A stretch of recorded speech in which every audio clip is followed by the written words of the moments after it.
नमस्कार, मैं Ajay Kumar the Bihar teachers history makers hashtag activity मेरा मोबाइल मेरी शिक्षा के अंतर्गत ब्लॉग 7 योगा के अंतर्गत आज हम एक और आसन की बात करने जा रहे हैं।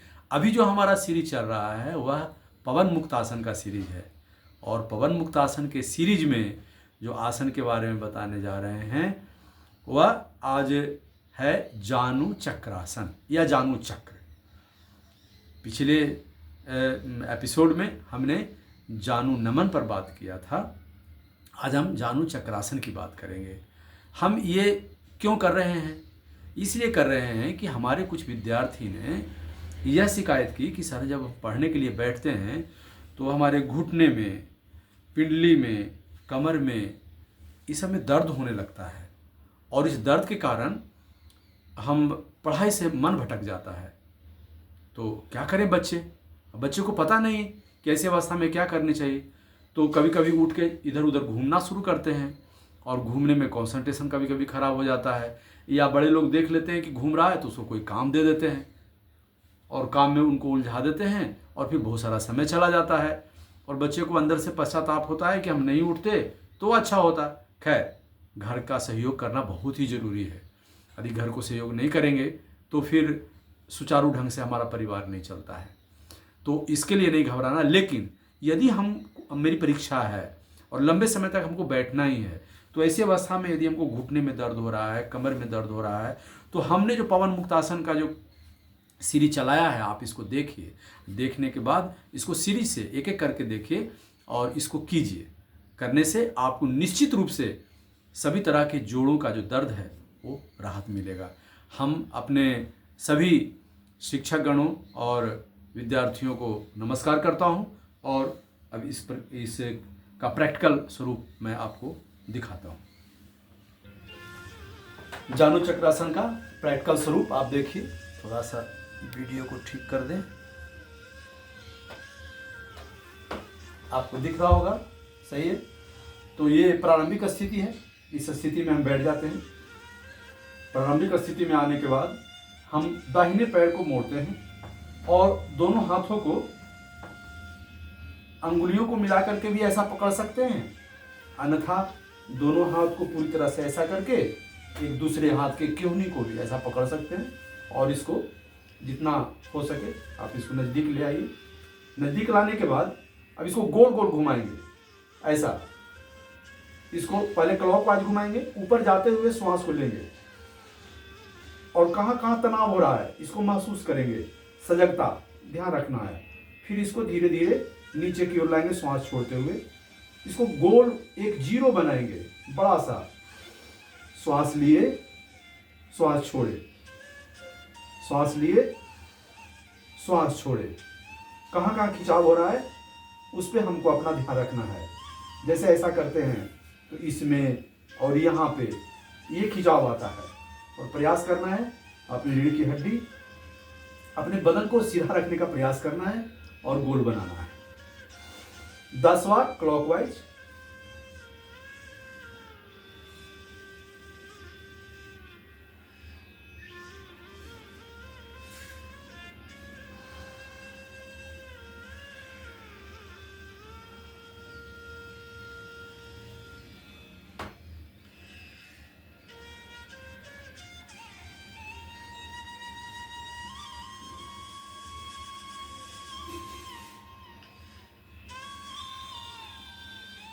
और 10 बार एंटी क्लॉकवाइज दूसरी दिशा से।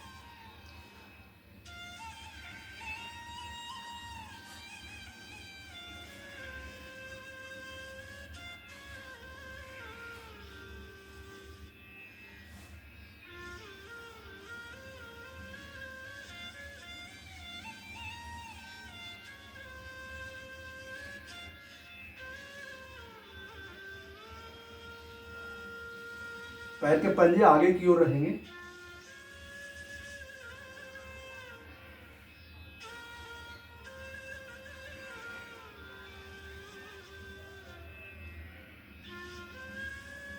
दस बार होने के बाद इसको सीधा कर देंगे ये दाहिना पैर था।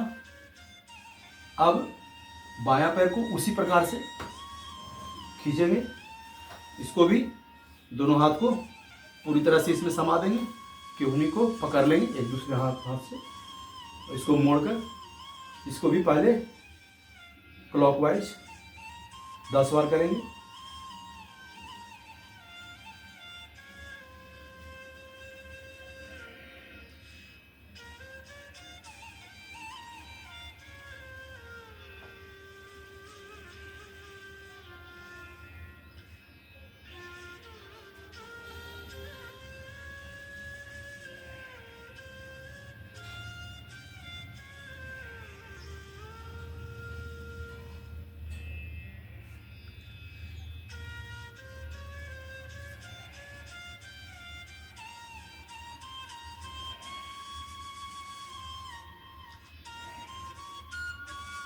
अब 10 बार एंटी क्लॉकवाइज।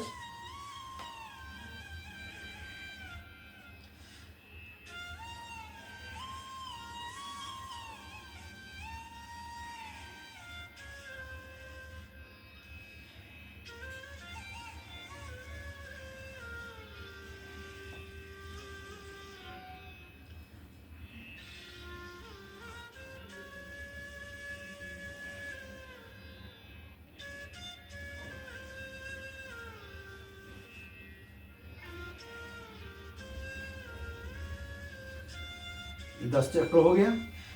इस प्रकार से दोनों पैरों से 10 बार क्लॉकवाइज और 10 बार एंटी क्लॉकवाइज करेंगे। इससे एक और लाभ होता है, हमारे शिक्षा गणों से भी आग्रह होगा कि जो इन्हें देख रहे हैं वो करने का प्रयास करें। इससे जो घुटनों के दर्द से परेशानी होती है उम्र बढ़ने के साथ, जो गठिया होता है, और गठिया से काफ़ी परेशानी होती है बहुत सारे लोगों को, तो यदि आप जानु चक्र का अभ्यास नियमित रूप से करते हैं तो गठिया का शिकायत नहीं होगा, जोड़ों में दर्द का शिकायत नहीं होगा।